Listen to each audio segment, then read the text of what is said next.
Hello students, welcome back to our channel. आज हम class 10 science के एक बहुत इम्पोर्टेंट टॉपिक को समझेंगे, magnetic field due to current through a straight conductor और राइट हैंड थंब रूल को समझेंगे आज। ठीक है ना। जैसे हम प्रीवियस क्लास में क्या पढ़ चुके हैं कि अगर किसी वायर से करंट फ्लो हो रहा है तो ये अपने चारों तरफ एक फील्ड को क्रिएट करता है और ये फील्ड मैग्नेट जैसा बिहेव करता है, इसीलिए इसको कहते हैं मैग्नेटिक फील्ड। करंट एक मैग्नेटिक फील्ड प्रोड्यूस किया है ना। अब आज हम समझेंगे कि मैग्नेटिक फील्ड प्रोड्यूस किया तो इसका डायरेक्शन क्या होता है, कैसे करंट फ्लो होता है, कैसे इसका डायरेक्शन है, सारा चीज़ को समझेंगे। तो ये मान लेते हैं कंडीशन मेरा ये फर्स्ट है, ये कंडीशन मेरा सेकेंड है।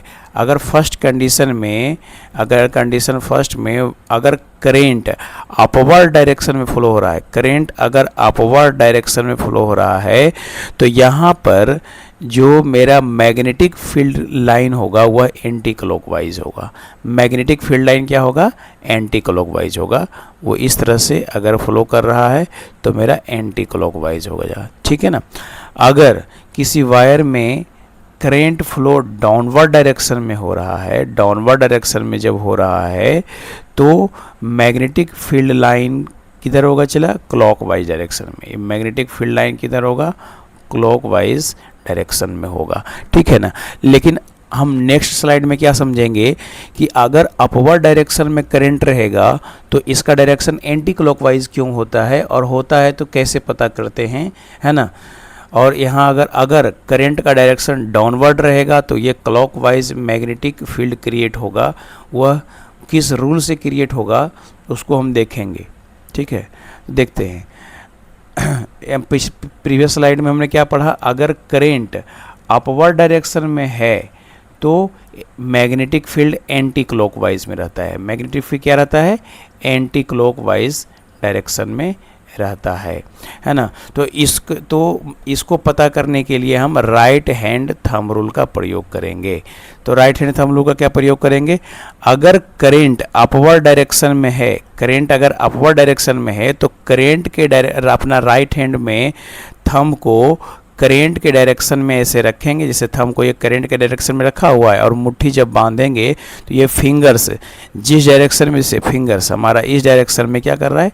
फ्लो कर रहा है। फिंगर्स हमारा इस डायरेक्शन में चल रहा है, फिंगर्स मेरा इस डायरेक्शन में चल रहा है ना, इस डायरेक्शन में चल रहा है।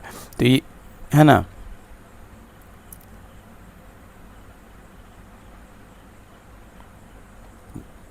तो ये हमारा क्या हो जाएगा? Anti clockwise. क्या हो जाएगा मेरा? ये एंटी क्लॉकवाइज।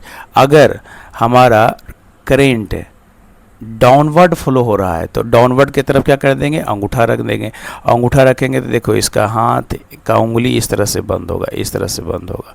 हाथ का उंगली क्या होगा? इस तरह से बंद होगा। तो क्या हो जाएगा? क्लॉकवाइज डायरेक्शन हो जाएगा, है ना। अपवर्ड रहेगा तो एंटी क्लॉकवाइज। इसी को कहते हैं right hand thumb rule. Right hand thumb rule का प्रयोग करते हैं हम करंट के डायरेक्शन और मैग्नेटिक फील्ड के डायरेक्शन को देखने के लिए, समझने के लिए। उम्मीद करते हैं समझ में आ गया होगा। ठीक है। नेक्स्ट स्लाइड में क्या पढ़ते हैं? Factor on which strength of magnetic field depends. Magnetic field का जो स्ट्रेंथ होता है वो कौन कौन से फैक्टर पर डिपेंड होता है, तो जैसे इसको समझेंगे। मान लेते हैं कि ये हमारा वायर में करंट फ्लो हो रहा है और इसमें मैग्नेटिक फील्ड ये मेरा है, मैग्नेटिक फील्ड ये मेरा है, मैग्नेटिक फील्ड ये मेरा क्या हो रहा है? जनरेट हो रहा है, चला, है ना। ये हमारा मैग्नेटिक फील्ड है और मैग्नेटिक फील्ड को हम बी से डिनोट करते हैं। किससे डिनोट करते हैं? बी से डिनोट करते हैं। ठीक है ना। अब देखते क्या हैं, और करंट मेरा क्या है? इसमें आई फ्लो हो रहा है, आई करंट फ्लो हो रहा है। मैग्नेटिक फील्ड को बी से डिनोट करते हैं।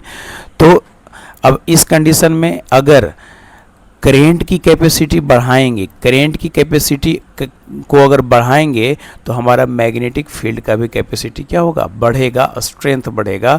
The strength of magnetic field is directly proportional to the current passing through a conductor, यानी B directly proportional to the I.